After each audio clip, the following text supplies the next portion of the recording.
hypothetical language. In English, there are two conditionals. The first conditional and the second conditional. The first conditional is used to talk about things that are likely to happen. And the first conditional uses present tense verbs and words like will or can. If I drink a lot of coffee, I will have to go to the bathroom. If I get up early, I will get more work done. If I drink alcohol, I will take an Uber home from the party. The second conditional uses the past tense verb and the word would or could. These are used to talk about things that won't likely happen or things that are impossible. If I saw a UFO, I would take a video and become famous on TikTok. If I drank a gallon of motor oil, I would have to go to the hospital. But the second conditional is also used during polite conversations. For example, let's say you and I share an office. It's a little hot and I'd like to open the window, but I want to make sure that you don't feel uncomfortable. But if I say this, hey, do you mind if I open the window? That's in the first conditional, which means it's likely going to happen. This may make you feel put on the spot. What if you're really shy and not so assertive, but you don't want me to open the window? If you say, yes, I do mind if you open the window, just saying that might make you feel uncomfortable. But if you say, yeah, go ahead, when you really don't mean it, that also makes you feel uncomfortable. So in essence, by using the first conditional, I'm forcing you into a potentially uncomfortable situation. And generally speaking, the whole purpose of polite language is to avoid putting people into potentially uncomfortable situations. So I use the second conditional. I say, would you mind if I opened the window? Notice the past tense opened and the word would. Because this is in the second conditional, it's understood to be a hypothetical question.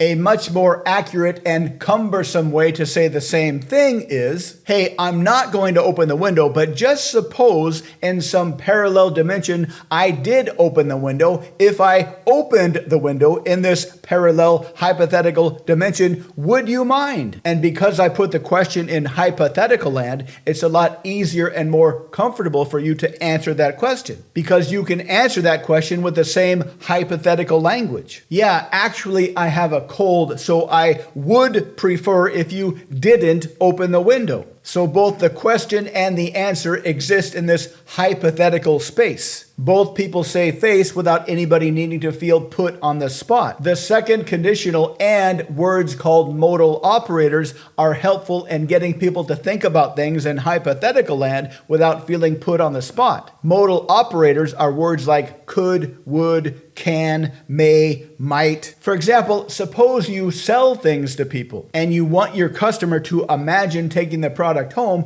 but you don't want them to feel put on the spot. A hard sell might sound something like this. Imagine taking this home. What will your friends say when they see you with this awesome product? Because this is in the first conditional, it might make them feel on the spot. Just imagining that scenario under the first conditional might make them feel like they're going to have to say no pretty soon. And not a lot of people are comfortable saying no. So the solution is to put that imagination in the second conditional in hypothetical land. Look, Mr. Customer, I don't know if you might buy this product or not, but let's just play a game. Imagine if you did decide to get this product. Suppose you did decide that you could afford it, that this did make sense, and you took this home to show your friends. What cool things might they say about this product if you did decide to take this home? What kinds of cool things could you do with this product if you did decide that this is the right product for you? This allows them to imagine owning the product, but without being put on the spot. This is a pretty common language structure that most people use unconsciously. But once you bring it up to the conscious level and understand the mechanics, you can have a lot of fun helping people to imagine some pretty cool things in hypothetical land. And you never know what your friends will decide to do after you take them on a trip to hypothetical land. To learn more about language patterns and persuasion, please visit mindpersuasion.com. Check out the links below. And because we make videos almost every day,